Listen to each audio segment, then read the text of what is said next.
right, well, thank you very much. Welcome to this first session of SIAL Talks. We're delighted to be here. I am Marthe, Jewell, Communications Manager for Vitagora, which is a competitive innovation cluster based in the city of Dijon with activities throughout France and the world. And the topic we're going to be looking at today is FoodTech, the strengths and weak signals to cultivate a strong ecosystem. Because it has been a little over a decade now that FoodTech has been recognized as almost an industry sector in its own right. And we have seen an amazing growth in FoodTech with investments doubling in the space of 6 years. Of course, it's starting to become a bit more difficult to get investments these days. But of course, investment is not the only topic of interest in creating a strong ecosystem to really support the development of innovative food startups. There are a lot more different elements that come into building a resilient and competitive ecosystem. So our goal today with my two guests is to talk about what are these different components that startups will need to create a healthy ecosystem and to really make sure that the innovations emerging from innovative startups are going to find their markets and turn into real-world great ideas. So I'm joined today by Louis Fanget and Elise Bourcier. So first of all, I will invite them to introduce themselves. Louis, can you start? Hello, everyone. I apologize in advance because my English isn't very good. Today I'm going to speak in French, and will I say will be translated by Marthe. Yes. Donc excusez-moi, il y en a beaucoup qui parlent pas le français. Enfin, du coup, c'est bon. It's good for you? Okay. Yeah. Donc moi j'ai effectivement créé COCONT en mars 2023. Donc c'est une jeune société, mais ça fait longtemps que je suis dans le domaine de la FoodTech. Parce qu'avant, j'avais créé une société qui s'appelait Solène, S-O-L-A-I-N-E, parce qu'à chaque fois, on l'écrit mal. Et j'avais développé plein de types d'alternatives différentes à la viande, avec une particularité, c'est qu'il y avait de l'algue de Bretagne à l'intérieur, comme par exemple des galettes végétales. Et j'avais commencé à distribuer ces produits sur le marché de la restauration à domicile, les écoles, les restaurants. I'll just do a quick translation. Je Okay. vais juste faire la traduction rapide et puis je laisse enchaîner. Louis has founded his second startup in the area of plant-based alternatives, in particular using seaweed from the Brittany region. There we go. And he started his activity with distributing the products through Restaurants. Through restaurants and food service, yeah. Et donc ça a commencé à bien marcher, mais on vendait en direct en fait à chaque restaurant. Et donc c'est très très chronophage parce qu'au niveau logistique c'est très compliqué. Et donc je me suis dit bon, ça serait peut-être bien d'aller voir les grossistes qui eux derrière vont pouvoir redistribuer à chaque restaurant. Sure. So although initially starting on a one-to-one basis with selling to restaurants, I moved on to selling through wholesale. Et alors le problème, c'est que ces grossistes étaient pour justement distribuer mes produits, mais ils m'ont dit par contre, si t'es pas capable de faire 400 kilos minimum par semaine, ça sert à rien. Alors moi, je produisais avec un traiteur, on faisait 50 kilos maximum par semaine et c'était déjà très très bien. So the biggest problem to start with was the volumes that were required to be produced because he wasn't quite at the scale that was needed to get access to these wholesale markets. Et donc je me suis dit très bien, il faut réussir à industrialiser. Donc je suis allé voir des consultants, ça m'a coûté très cher, mais je ne suis pas allé voir C&DAC, c'est peut-être pour ça. On a retravaillé sur les process de fabrication. Ils m'ont fait des belles fiches de spécification produit. Donc en fait, c'est tout le détail de la recette pour passer à l'échelle industrielle. Et une fois que ça c'était fini, j'aurais dit ok, mais maintenant je produis où? Et là, c'était une autre prestation. Donc en fait, les fonds propres de la trésorerie de l'entreprise a très grandement diminué au point de mettre en péril la société. He decided to move into industrial production and worked through creating the necessary technical specifications to produce it. However, the next step was finding someone who could produce the mixes. Is that right? Le problématique, c'était de trouver quelqu'un capable de faire les mix. Exactement. Yeah. Le manufacturer. The manufacturer, yeah. Et donc, en fait, je me suis dit, mais comment ils font les autres pour pouvoir industrialiser leurs produits? Il y a la plupart de ces entreprises qui vont aux Pays-Bas, en Espagne, ou alors qui réussissent à trouver en France, parce qu'il y en a en France, mais ils sont perçus comme des concurrents. Et donc, ces industriels mettent des prix quand même assez élevés pour être sûrs, eux, de délivrer leurs produits à des prix plus compétitifs et en même temps pouvoir faire rentrer du client pour rentabiliser leur outil de production. Mais là, ce modèle, il ne tient pas. So the problem was finding a manufacturer who needs to produce at a very cost-effective level, Yes. and also can consider their clients as competition. Bon, je vais essayer d'accélérer, sinon on y Yeah. passe la vie. Et donc, c'est pour ça que COCONT est né. L'objectif de COCONT, c'est vraiment d'accompagner l'entreprise, peu importe la taille, qui souhaite lancer un nouveau produit sur le marché, la phase de développement jusqu'à la phase industrielle, avec plusieurs compétences métiers à disposition. Maintenant, on est 12 actionnaires sous COCONT. On propose donc la phase de développement, mais qui est des fois sous-traitée à des sociétés comme la société de Elise Bourcier qui va la présenter. Et derrière, on a cette capacité à faire de la production en petit volume pour que nos clients aillent tester le marché rapidement, parce que c'est bien beau de développer des nouveaux produits, mais déjà, il faut que le client il accepte ces différentes innovations, donc c'est bien de pouvoir les tester en petit volume. Et derrière, on est en capacité, nous, de proposer des solutions d'industrialisation pour faire plus de volume, parce que voilà, il faut aussi permettre à nos clients d'avoir des prix plus compétitifs, parce qu'en agroalimentaire, malheureusement, il n'y a pas beaucoup de marge, donc c'est toujours bien de pouvoir gagner sur les volumes. So this is what gave birth to his current company, COCONT, which is about helping young companies to industrialize, first of all, get small volumes onto the market, and if necessary, move to larger volumes, and also through the formulation stage. Yes. Sound right? Yep. Et je finirai après, je vais donner la main, parce que là, déjà... Great, thank you very much, Louis. So we'll just move on to Elise. Elise, can you tell us a little bit about yourself and your company? Yeah. Hello everyone. Ça marche. Does it work? Yeah. Hello everyone. So I'm Elise Bourcier. I'm the CEO of the startup C&DAC. We help food industry to develop new food products.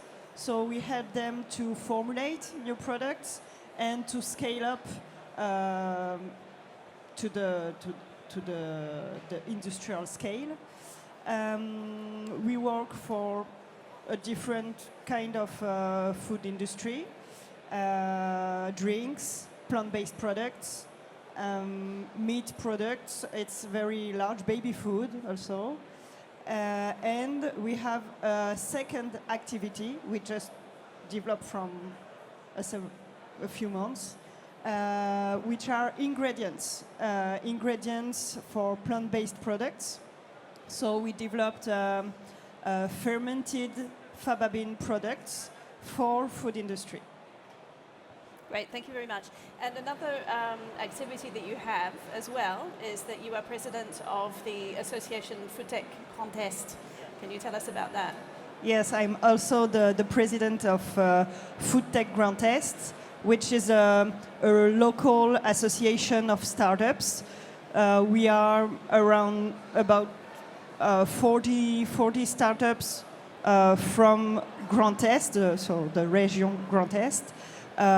We have activities in the agri-food ecosystem, and we organize different kind of events for startups. We are present on shows. We organize webinars, things like that. The aim of the association is to help startups in their growth. Right. So this is interesting. We've got at the panel two startup founders who can talk about their experience of founding a company and the different elements that they needed to help boost their activity. And of course, Elise also has this experience, this view as the president of an association which specifically has been founded to provide startups with the strong ecosystem that they need. So maybe before we move on to what are the components of a strong ecosystem, let's just talk about this word FoodTech that we use a lot. Elise, what is FoodTech? Oh, in my opinion, FoodTech is an ecosystem, and it's an ecosystem for all the organizations innovative in the agri-food sector. So in this FoodTech ecosystem, we have, of course, startups, but also organizations to help startups, such as incubators, investors, food companies. It's a very large ecosystem to help the growth of very innovative projects. Exactly. And of course, the types of activities that we can find in FoodTech startups go right from the field, agtech, applications for agriculture, through to food and applications for consumers. Yeah, it's very large. In the FoodTech ecosystem, also, we don't just have food, we have all the agriculture ecosystem. Mm-hmm. We have startups which helps producers in the crops, etc. We have, of course, transformation of food products, food but technology, not technology, manufacturing, but not just for food, but also for feed. And we have all the solutions for the distribution, the retail of products. Right, and through to consumer applications, delivery, and so forth. Yeah. Okay, so we've managed to define what FoodTech is and what a FoodTech ecosystem is.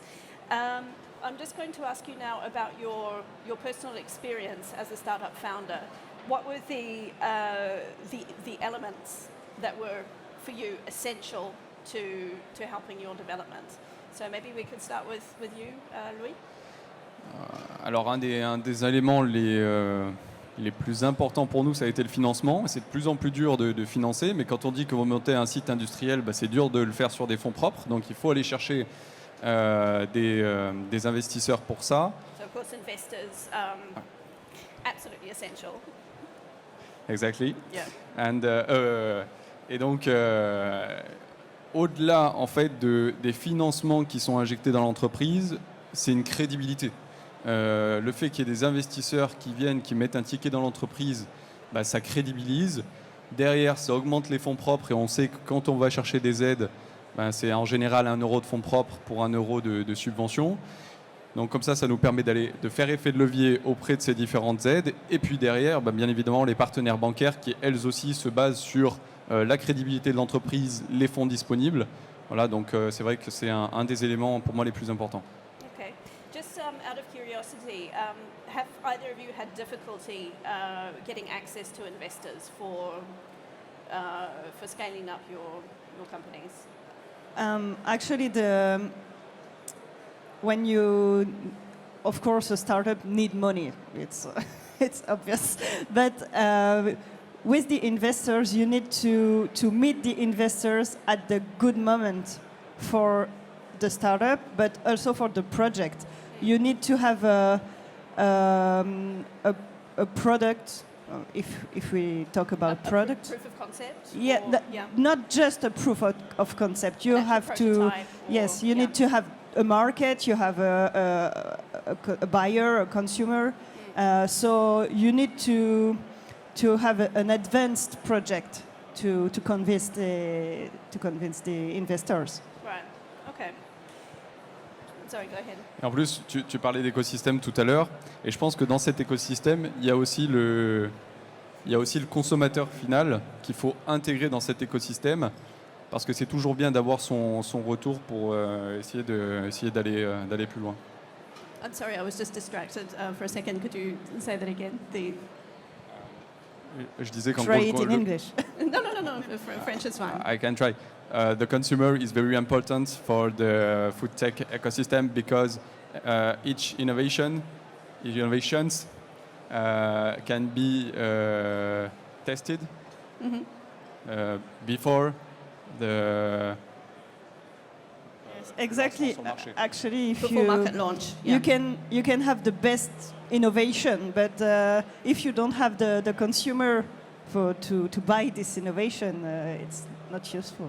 Okay, so that means in order to be an attractive proposition for investors, understanding your markets is an essential stage to reach in order to have an attractive project. C'est toujours le concept de l'œuf ou de la poule, c'est voilà, parce que nous, il nous fallait des financements pour avoir des clients, mais en même temps, pour les financeurs, il fallait avoir des clients pour avoir les financements. Donc c'est toujours pareil. Chicken or the egg, which comes first, clients or funding, right, or investment? Louis, I know that you told me before that you, in the early stages of your company's development, you were supported by incubators. And of course, incubators and acceleration programs, accelerators are important elements of a healthy food tech ecosystem. So can you tell us about your experience? Alors, moi déjà, j'étais basé, et on est basé en Auvergne, et je me suis dit que ça pourrait être bien d'aller voir ailleurs ce qui se faisait et de tester l'écosystème lyonnais et parisien. Donc nous, on était dans 2 incubateurs à Paris. Et on était aussi en relation justement avec la FoodTech à Lyon, donc ça a permis de nous ouvrir et surtout de me rendre compte qu'il y avait vraiment des grosses différences en fait entre chaque région. En Auvergne, on donne un contact quand on nous a donné quelque chose ou alors qu'on a montré qu'on avait assez de crédibilité pour mériter le contact. Alors qu'à Paris, on donne directement les contacts, donc on grossit plus vite, mais il y a aussi ce concept de grow fast, fail fast. Alors qu'en Auvergne, on a plutôt tendance à avoir je pense, une meilleure longévité, mais ça nous prend beaucoup plus de temps. Right, so Louis has the interesting experience of having tested 2 startup ecosystems in Lyon and in Paris. And the advantage of Paris is that it tends to give you the tools to grow fast. However, in Rhône-Alpes, in the Lyon region, perhaps growth is a little more slow, but it tends to be more steady and sustainable. So perhaps the longevity of the startup is better. What about you, Elise? Do you have experience of incubators or acceleration programs? Yeah. So I was helped by an incubator to create C&DAC. So actually, I think that the ecosystem is growing with the startup when the startup grows too. So I was helped by an incubator for the creation, and then after that I was helped by an accelerator, Toaster Lab, in another region because C&DAC is based in Grand Est. So the incubator was in the region Grand Est, and after that the accelerator was in another region, but it was more national to help the growth at the national scale of C&DAC. And we need to find the good partners and the good ecosystem at the good moment, actually, for the startup. So that means both of you have had the experience of navigating between different regional ecosystems in France as your growth, as your startup grew and your needs changed. You're based in Brittany, is that right? En Bretagne? No, sorry, Auvergne, sorry, Rhône-Alpes. I got confused about the seaweed. And of course, you're based in the Grand Est region. You've both made the decision to pursue your development outside of Paris, which is the major funding investment capital. What led you to choose these 2 ecosystems? Yeah, so we choose Grand Est because actually we have a very strong food tech ecosystem with very important partners. We have incubators, we have universities, so we have research partnerships. We also have a lot of local food companies, which were our first clients. So we started in this region, and we have a very good support also with the Grand Est region. So that's why we stay in Grand Est. And of course, now we are developing the activity in France and at the international too. Okay, that's interesting. And Louis, what made you choose to develop your business in Auvergne-Rhône-Alpes? Alors moi, c'est pour le côté personnel et professionnel. Déjà, quand je prends le RER pour venir ici, je suis comme ça tellement il y a du monde. Donc c'est vrai que ça a penché dans la balance parce qu'à Clermont-Ferrand, on est quand même un peu plus tranquille. Et en même temps, c'est dynamique. On reste dans la première région industrielle de France. Donc voilà, on a accès nous aussi à un écosystème qui est quand même très dynamique. Right, and something that I noticed both of you said is the access to partners and clients. So the need to have a strong industrial base of food manufacturers that you can be in contact with, and also the access to support partners and research, innovation and research capabilities. Is that right? What are the research capabilities in your ecosystem that were an incentive for you to stay? Nous, en plus, on a développé une technologie dans le domaine de la fermentation solide. En fait, on est aujourd'hui la seule entreprise en Europe capable de faire fermenter n'importe quelle céréale et légumineuse, comme aujourd'hui on le sait le faire sur du soja, par exemple, pour faire du tofu.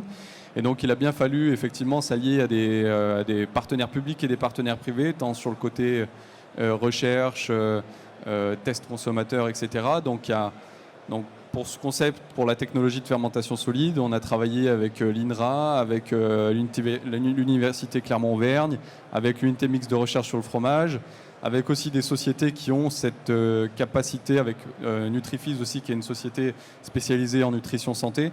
Donc voilà, on a réussi en fait à s'entourer de toutes les compétences qui nous manquaient pour pouvoir industrialiser cette nouvelle technologie. Et puis ça, c'est un concept qui m'a été, on va dire, je me suis inspiré du concept un peu israélien, parce que quand je suis allé là-bas, alors heureusement c'était il y a déjà quelques années, ça m'a permis de voir que sur un même lieu, ils avaient réussi à allier recherche fondamentale, recherche impliquée et industrie. Tout ça pour accélérer en fait le passage à l'innovation, enfin le passage à l'échelle des différentes innovations, et j'avais trouvé ça vraiment super intéressant. Et donc c'est pour ça qu'au final le concept COCONT, c'est un petit peu ça, c'est avoir un écosystème avec des compétences métiers à chaque étape en fait du développement et de l'industrialisation de produits.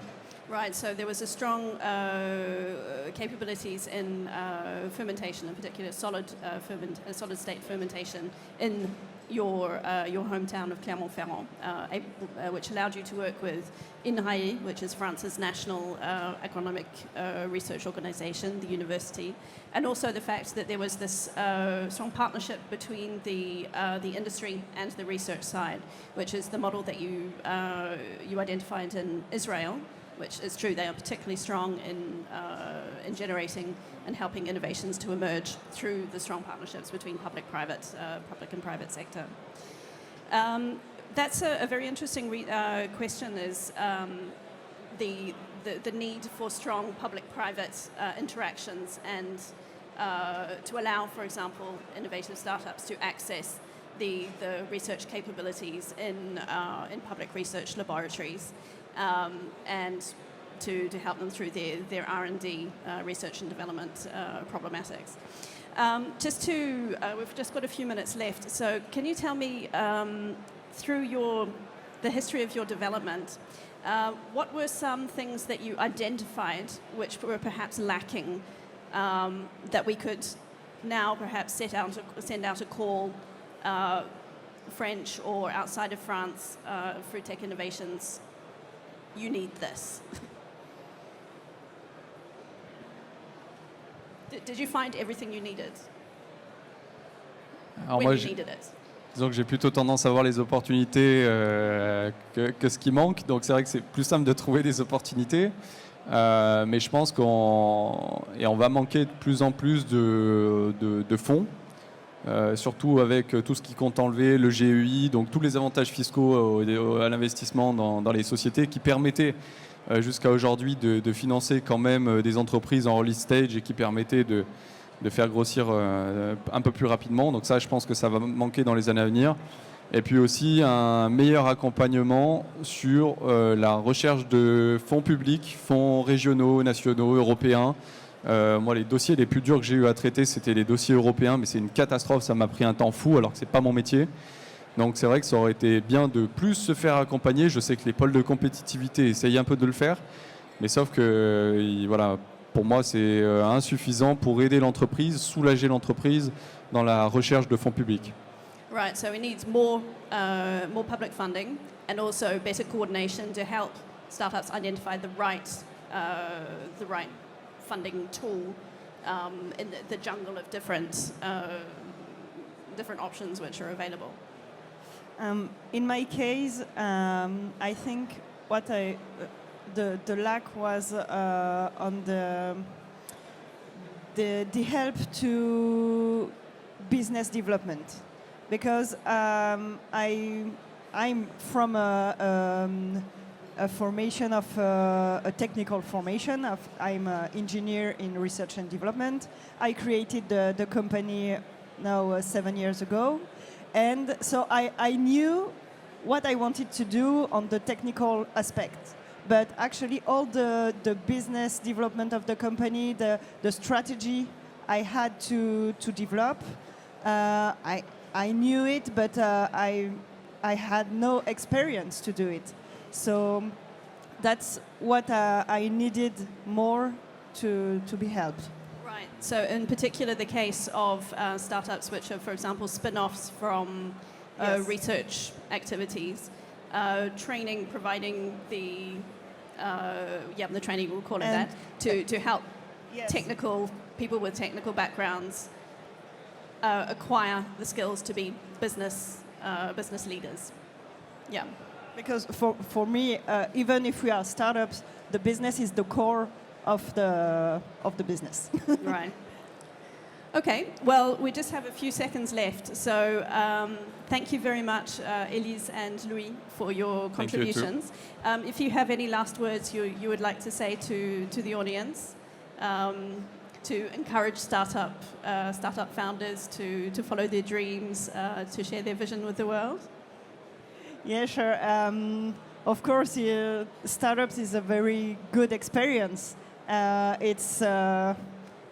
You never know what will happen tomorrow or next year, but it's very, very nice. It's very dynamic. The FoodTech ecosystem is very dynamic in France. So, yeah, we just do it. Just do it, yeah. Okay, thank you very much, Louis and Elise. Thank you very much to everyone listening, both in the room and on the waves, on the web. I'll say goodbye now. Thank you again.